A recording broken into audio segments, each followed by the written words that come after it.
The wind off the flats could peel skin if you gave it an hour.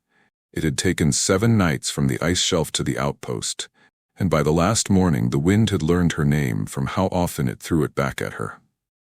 Lysa leaned into the harness until the leather creaked and the makeshift sled, a frame of ship ribs and scavenged struts laced with cable, shifted another grudging handspan over the salt. Frost hissed under the runners. Behind her, all the weight and all the worry in the world lay breathing. Her sister had once been an advertisement for Sky. Serath, last born of the winter clutch, scales white as hard sunlight, wings that turned air into coastline. Today those scales were hidden under an occupation of black mouths. Barnacles, millions, latched along every seam and ridge, swollen and glossy, pulsing to a rhythm that wasn't hers. Where they wept, the salt pitted and smoked. Where they'd won, flesh rose in angry rims. With each breath Serath dragged, the colonies opened in obscene unison, tasting the air for more of her. Lysa kept moving because stopping had never taught anyone anything but regret. The outpost at Snowmire rose out of the glare like a promise that had learned not to brag. Squat bunkers, towers with eyes that swept and swept, walls scarred from years of stray weather and worse. The gates knew her before the guards did. They read the biosignature of an emergency rolling toward them and flashed into the tired blue of lockdown. Sirens tried, failed, tried again. People spilled onto catwalks and platforms with the half-curiosity of night shift until they saw the sled's cargo and language replaced curiosity with silence. Barnacle rot. Someone managed, already backing away. Contagion. She's breathing, Lysa said, because that felt like a legal argument and a prayer both.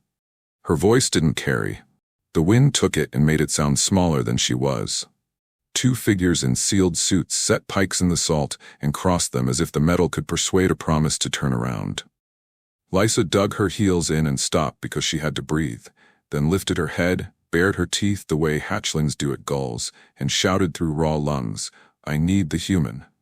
The medic, now. A door under the main watch spar opened with a hydraulic sigh that sounded like a tired animal being convinced to wake again. Boots rang down a ladder. The man who hit the flats wasn't the cliff of legend or the ghost in a coat the dockhands muttered about over stew. He was smaller, narrower, carrying sleep in the set of his shoulders, and old arguments in the white lines at the corners of his mouth. The respirator at his collar looked like it had lost fights and kept showing up anyway. He took in Serath, the sled, the guards, the girl in the harness, and the way the wind kept lying about what could be endured. "How long?" he asked, already pulling the mask up and slapping seals shut. 7 nights, Lysa said. "Food ran out 2 ago. I drank the melt off her breath last night. I kept her mouth from freezing." He nodded once, as if she'd handed him a tool he needed. "I'm Hal Rourke," he said to the room and the wind. Then, to the suits with pikes. "Masks. Open a cold bay. Negative flow. If you know what that means, move. If you don't, follow someone who does." To a hovering intake drone, voice sharpening, "Tag this emergency and archive nothing until I say so. If the board calls, tell them I'm busy not letting someone die." The pikes lowered. Tethers dropped from the ceiling on cranky winches. Dockhands caught lines and clipped them to the sled frame, the way you catch a drowning sailor and pretend it was planned. Serath's head rolled with the shift, crowns grinding, barnacles rasping against scale, with a sound that made the hair along Lysa's arms want to flee. One lowering eye slid open. It found the human. The iris was red, chased with gold, winter light through maple sap. "I've got you," Rourke said, palm on a patch of clean scale the size of a serving platter. He didn't lean away from the heat, the stink, the near-audible hunger of a million little jaws. He leaned in, put his back into the push as the lines tightened, and steered them through the gate. The cold bay yawned open like a mouth that had forgotten what hunger was. Lysa stumbled, but didn't fall. The harness bit fresh fire into her shoulders, and she welcomed it because the pain meant there was something left to spend. The door sighed shut behind them. Sprays kicked on. The air turned from knife to glass. Frost chased itself across metal. The humans, his humans, she realized, the way rope belongs to a sailor, moved like water finding downhill, bickering softly as they made the world into a room that could admit a miracle without blushing. "Name?" Rourke asked, voice muffled behind the mask's filter. "Lysa," she said. She's Serath. Good, he said, and for a heel-turn heartbeat she felt taller because someone had told her that was the right answer. Lysa, you're with me until I tell you not to be. If I say stand still, you grow roots. If I say leave, you hate me later. Deal? She nodded, throat thick. Deal. He pointed to a line painted on the floor in the same tired blue the gates wore. On that side of the glass, you're a sister. On this side, you're a hazard. Don't cross it unless I put your hand where it belongs. Put it there, she said, reckless with fear. Soon, he said. Let me teep her heart. He climbed the ladder to the rail where the albino's head lay, the crown ridges close enough to cast shadows with edges. His hands were already finding tools without looking. Copper loop, chilled swab, a wand that hummed at a pitch Lysa could feel in her teeth. He didn't ask for permission because some rooms have no time for courtesy.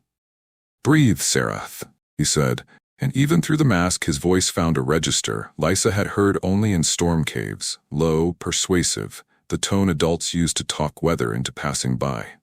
Serath tried. The colonies opened to drink it. Lysa set her palms to the glass until heat clouded it around her hands like a small weather system and whispered to the smear, I brought you. Hold on. Rourke's shoulders squared, then softened, and the work began. The room learned a new song. Vents took the melody, steady, pulled through, the kind of breath a tired body borrows until it remembers its own. The lamps laid down a thin wash of daylight over steel and scale. Frost feathered the edges of everything and made every motion honest. There is no lying at 4 degrees. On the bed, a lattice of carbon struts rated for ship engines and making do with a life, they arranged Serath's weight so the building wouldn't resent her for long. Mask seals, Rourke said, and his team answered without words, gloved thumbs pressing edges, straps snugged, a nurse pantomiming a grin behind plastic to show Lysa she still had a face under there. Drop the air 2 points. Parasites slow and cold, but they don't quit. Foam canisters staged left, copper, sonic, gel. The first barnacle came away like a confession nobody wanted to make. Rourke slid the copper loop under the black lip, felt for the give that comes just before stubbornness turns to injury, and tilted. The jaw clung hard enough to lift the skin beneath before the sonic wand's whisper convinced it that attachment wasn't destiny. He placed the hot little thing into a dish lined with chemically offended cloth. It sizzled, steamed, and went quiet. Gel, pearlescent, viscous, smelling faintly of mint and lightning, kissed the raw ring left behind and cooled as it went, smoothing the angry edge, telling blood vessels that their day's work had changed. Lysa didn't know she'd been holding her breath until she saw her reflection in the glass go from fog to clear. She drew air like she was allowed to again. Rourke didn't look up. He had already moved to the next cluster and the next, mapping a path across Serath's crown ridges the way a hunter maps exit routes before the chase begins. Not fast and not slow. Exact. What are they, she asked, because a name makes an enemy smaller. Leftovers, he said. Good engineering in bad hands. They learned to love your sister's blood a long time ago. They never learned when to stop. He lifted another black mouth away and set it calmly to die. On the monitor, numbers argued and then compromised. A second nurse murmured to them as if they were skittish animals. Lysa recognized the rhythm, hummed the night into behaving, the wind into softening, a frightened foal into remembering it had legs. She pressed her palm to the glass again and spoke a story to the smear there, one told with clipped phrases between breaths. Do you remember the cliff ledge with the warm stones? You said they kept secrets from the sea. When I was small, I could only see 3 constellations, and you pretended there were only 3 worth knowing. You said the 4th would wait until I was taller. Serath's eyelid twitched. Beneath it the eye rolled, found the world, and considered it. Rourke paused just long enough to say, That's it. Let the words be a rope. Then he set the copper again. They reached the hinge under the jaw where breath and voice argue over space. Here the growth had braided itself into something cruel. Fine filaments stitched along cartilage, the sort of sabotage a clever coward makes. Rourke didn't burn. He brushed, gel along each thread until it sagged like wet silk, then tweezers as precise as a violinist's grip to tease it loose. The hum of the sonic wand stayed low, polite in the way a knife is polite when used by someone who learned it for kitchens rather than alleys. Why cold? Lysa asked, because fear collects in questions until answered. They open slower when they're cold, he said. They argue slower. I like my enemies thinking in syrup. He set a fresh cluster into the dish. The air above it wavered. And cold scrubs the spores out of the room before they can make new plans. For a long time the work had no edges. It was just motion and mercy and the odd practical swear when a tool stuck in its housing or the wand's hum drifted off pitch. Rourke's glove split along a pale seam of old scar. He wrapped gauze around the hand with his teeth, tied the knot by feel, and kept going. When his mask fogged, he stepped back one half-breath, wiped the inside with a sterile cloth, and stepped forward again without missing the beat the vents were holding. Lysa began to count breaths, hers, Sereth's, the room's, then lost count and started again, a litany that kept her from trying to throw herself through the glass and into the red light and the black mouths. At the wing root, where a misstep would turn tomorrow into never, the barnacles had nested along tendon and anchor point. Rourke treated each jaw like a negotiation rather than a conquest. I will leave you a place to go, he muttered to one stubborn ring, and you will take it. It took it. Gel filled the space it left. Sereth shuddered and then settled, the tremor running down the wing like wind through a stand of reeds and out the tip where it escaped into nothing. You're going to hate me a little longer, he told her without looking at Lysa at all, as if pain and patience were old lovers he was reintroducing. And then you're going to fly. Lysa let out an involuntary ridiculous sound at that, half laugh, half sob, and clapped her hand over her mouth like the glass could hear shame. Rourke heard only the breath behind it and smiled where she couldn't see. Not today, he added, but days are back on the menu. He reached the last line along the crown, where balance decides what horizon is.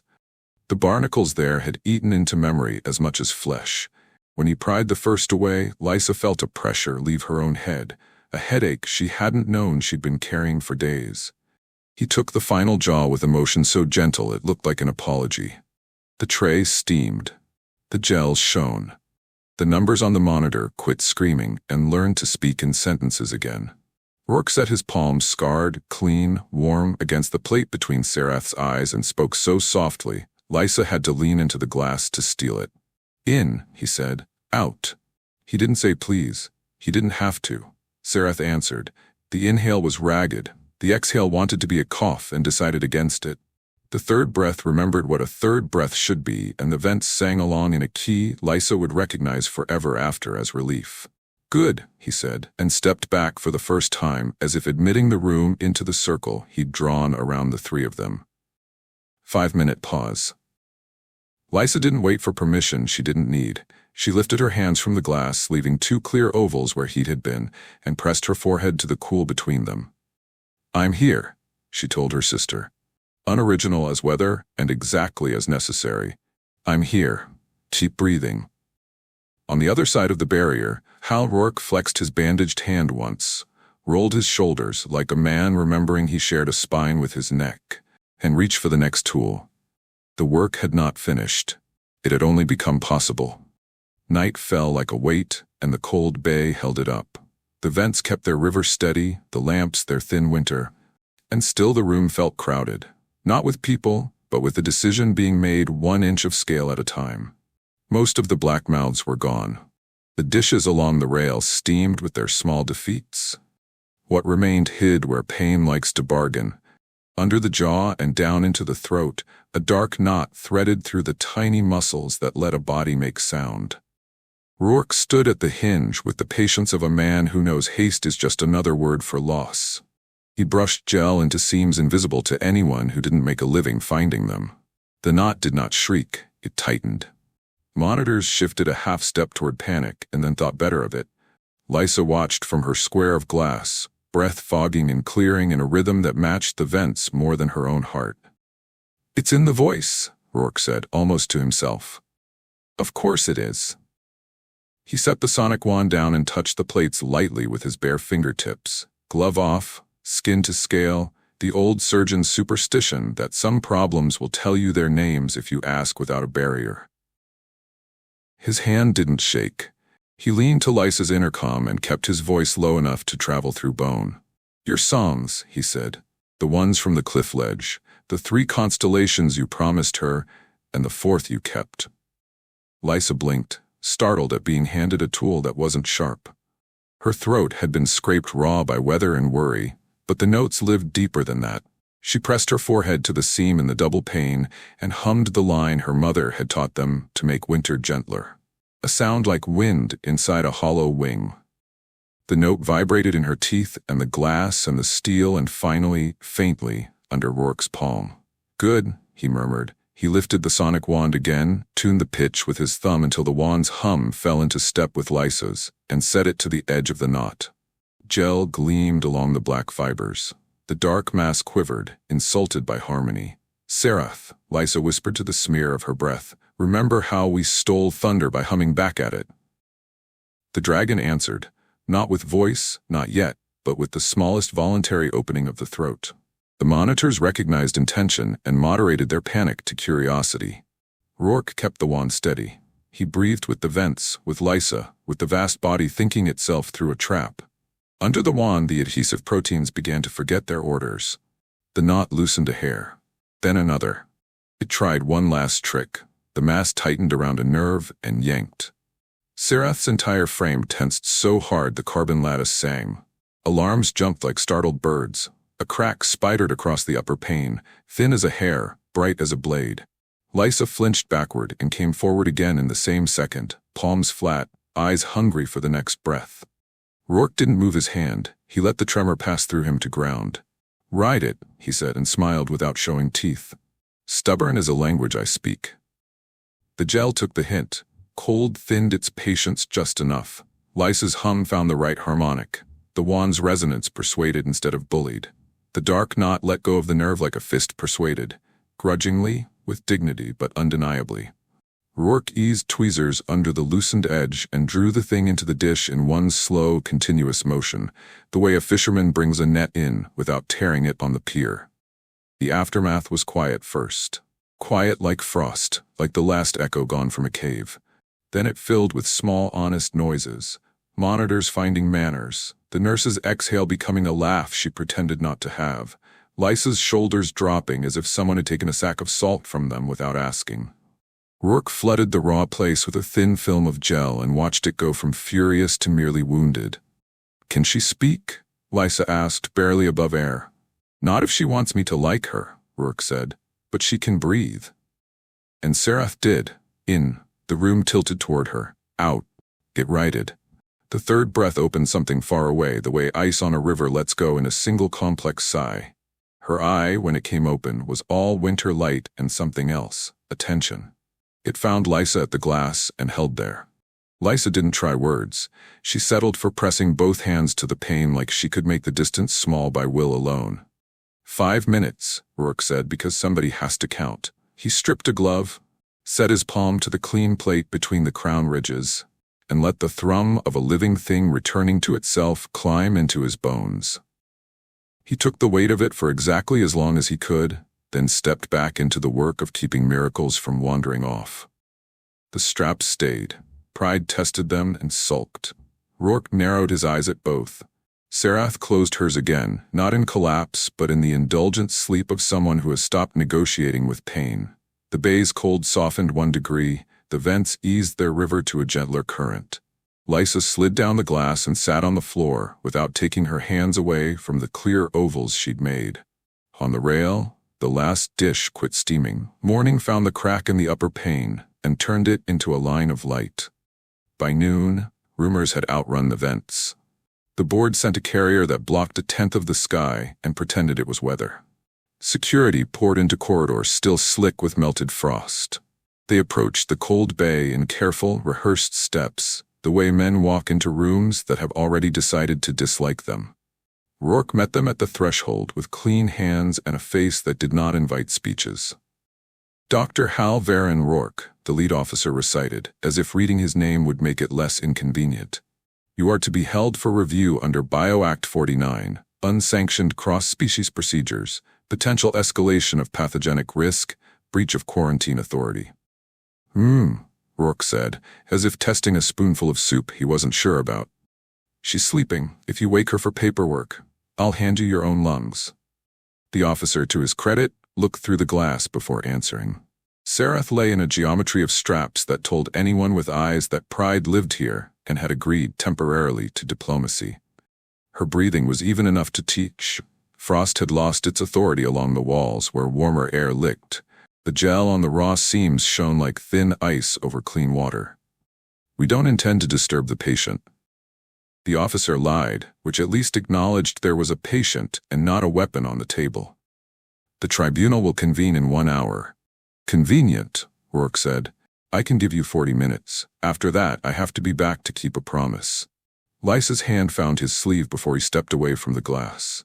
"Don't let them call it a crime," she said, voice scratchy with hours and resolve. "They can call it anything," he said, "just not late." The tribunal chamber had been built to look older than law.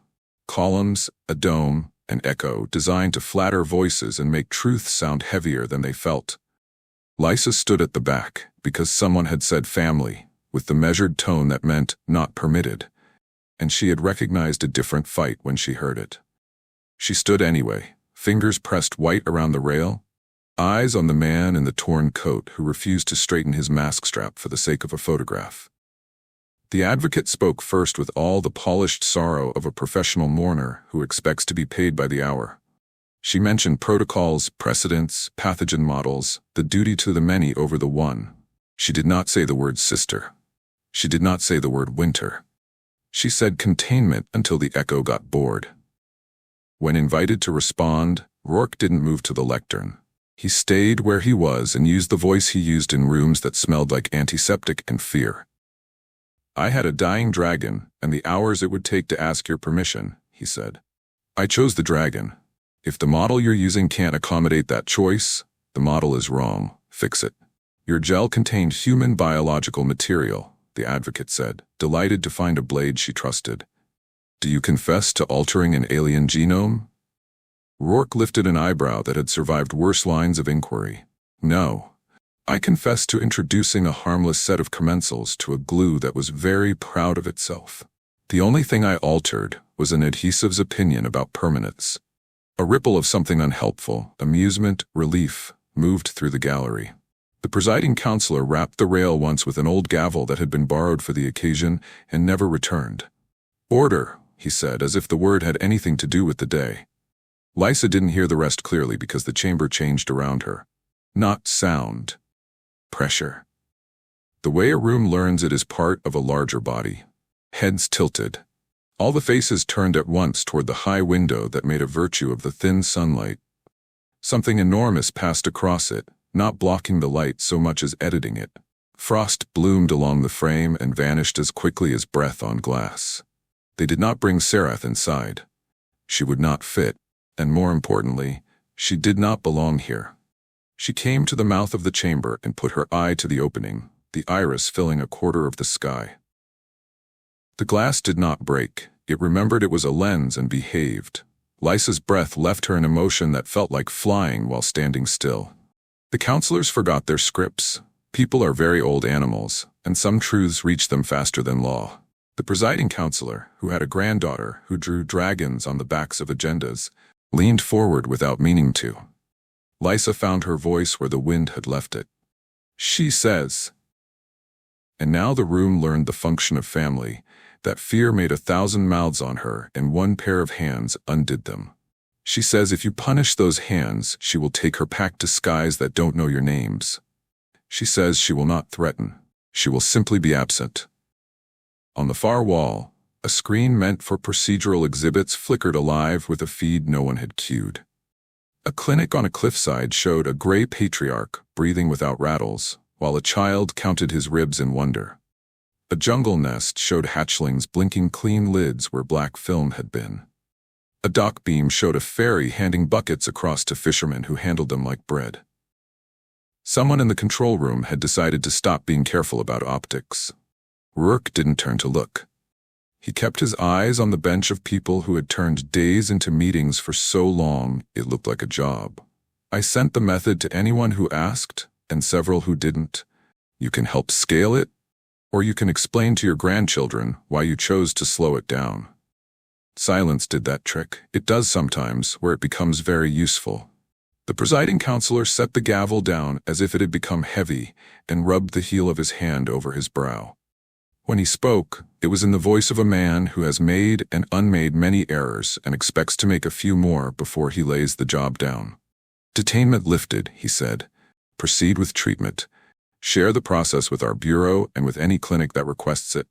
We will revise BioAct 49 to account for adhesive opinions. A tired smile ghosted his mouth and left again. Dr. Rourke, please return to your patient. Someone else will write this down. People forgot to applaud. They breathed instead, the way the cold bay had taught them. Lysa didn't wait for the formality of dismissal. She was already moving, Rourke beside her, both of them taking the stairs two at a time because slow is polite and they were out of politeness. At the bay door, Serath's breath fogged the seam and cleared it and fogged it again, as if practicing an old trick and making it new. Rourke palmed the panel and the room welcomed them back with the faithful hum of machines that had decided to take their side. Did you win? Lysa asked, not taking her eyes off her sister. Rourke shrugged out of his coat and reached for fresh gloves. They remembered which way the door opens, he said. That's enough for this hour. He touched the plate between Serath's eyes. The dragon's lids lowered and lifted, a slow, deliberate blink that in her kind meant something like consent. Work, he said, and the room resumed its song. Outside, the carrier ship turned its big shadow away from the sun and pretended it was only a cloud again. News did not arrive as proclamations. It came folded into ordinary things. A skiff from the cliff villages put in at Snowmire with nets still wet and, between the floats, a crate of kelp-wrapped jars, salt-cool gel that held its temper even when the sun stared. A courier's sled hissed over the ice with a stack of hand-scratched slips, ratios and timings copied a dozen times by a dozen careful hands, each margin signed in the crooked signatures of midwives, shipwrights, and one old cooper who wrote, simply, I tried this, and it worked. Rourke and the junior tech cultured the commensals until they behaved like citizens instead of miracles. He taught the gel to travel, a steadier binder here, a colder solvent there, a salt, tooth of a mineral that coaxed the mixture to keep its promise even when shaken, dropped, or sworn at. He wrote the instructions the way he wished the world wrote them for him. Plain, bossy, forgiving of inexact spoons. At the bottom of each sheet he drew a short line and a box where local tweaks could live without shame. The box filled fast. Lysa learned the room as if it were a dialect of her first language. She steadied clamps and spoke weather to frightened hearts. She read the way a tendon argues with a tool and picked the moment when pride turns into pain. She could lay down gel without wasting a drop and had a talent for finding the seam no one else could see. When one gray matriarch balked at the straps, Lysa leaned to the ear that wasn't listening and told a story about warm rock and slow tide. The big head settled and stayed. Rourke said nothing, because there are approvals you ruin if you praise them out loud. Serath healed like winter thawing, a degree at a time, slow enough to be real. There were setbacks. One angry filament that thought itself clever, a fever that came at midnight and left 15 minutes later ashamed of its timing, but nothing that required the old knife dance to return. When her hunger came back, it asked for salt and smoke. The outpost smelled like a harbor festival for a day. Her voice, when it ventured into the room for the first time, wasn't the thunder of cliff edges. It was a low, careful note, each syllable wrapped in cotton. I will not break your walls, she said to the bay, to the tools, to the hands that had steadied her. The walls believed her. They tried the small flight on a morning that had learned mercy. Rourke argued for later. Serath argued for now. Lysa stood between them and translated both into a plan. No higher than the radio mast, straps off, heels ready, ropes coiled where a human could reach them fast. Serath unfolded her wings like someone opening a book they thought they'd lost. Light threw itself along the membranes and came back warmer. She lifted hand-width by hand-width, keeping one eye on the numbers and the other on the two figures by the rail. Shadows of barnacles that weren't there anymore seemed to flinch and then forget. She circled once and sat down with a grunt that made the carbon bed vibrate its approval. By afternoon, the first of the pack arrived, cautious giants learning the geometry of a human town. They came from the basalt stacks where wind cut words into stone, from the glacier's blue throat, from the dark islands where rain falls sideways. Some wore the black gloss of recent hurt, some the pale traceries of old battles. None came alone for long. They queued in the sky the way ships queue for a fair harbor, counting their turn by wing and shoulder. Snowmeyer learned a new traffic pattern and liked it. Rourke split his days in thirds. 1/3 at Serath's side, keeping promises to tissue and time. 1/3 at the rail with strangers made briefly less strange, teaching hands that had built roofs to lay gel, hands that had pushed nets to feather a brush between plates as if polishing a memory. 1/3 in the little lab, showing a pharmacist from the salt camp how to coax bacteria into generosity, writing letters with practical lies like Hugh. You have enough, and it will reach them in time because sometimes truth needs a shove to grow up. Notices were posted and then ignored and then rewritten to fit the thing they thought they had invented. Tending hours. Read the plank over the bay door in paint the color of old lemons. 4 handprints wore the edge smooth by nightfall. 2 human, 2 hatchling. People began to bring their own brushes. Children etched their names into the handles and traded them like lucky stones. A welder made a rack so bristles could dry without sulking. A baker discovered the gel liked the proofing shelf's constant warmth and loaned it like a neighbor loans a ladder. The board did what boards do. Stamped, announced, apologized to policy by promising a new draft, and then, very quietly, funded a shipment of precursors big enough to change the map. The carrier that had come to cast a shadow became useful, its holds full, not of authority but of salt, binder, cloth, copper wire, 1,000 small things that make rescue feel like competence instead of lightning. Serath watched it all with the unhurried attention of a weather system. When she could hover again long enough for patience to look like grace, she took to seeding the wind. Not far, not fancy. A slow exhale over the flats that carried microscopic kindness into the eddies where the last stubborn mouths waited. She slept hardest after those flights, head pillowed on the warm rail as if the building had become a cliff she trusted.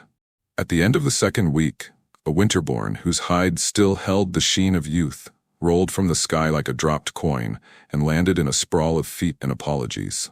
The black gloss on his throat was fresh, his pride newer, his fear loud. Lysa caught his jaw with both hands and looked him in the eye as if he were her own. "We will not hurt your voice," she said, and the room became the exact size of that sentence. Rourke set the copper, hummed a note that wasn't quite a song, and together they made a promise into a procedure again. It held. That night, long after the lamps decided they were dawn again, the outpost woke to a sound no one had scheduled. It wasn't a roar.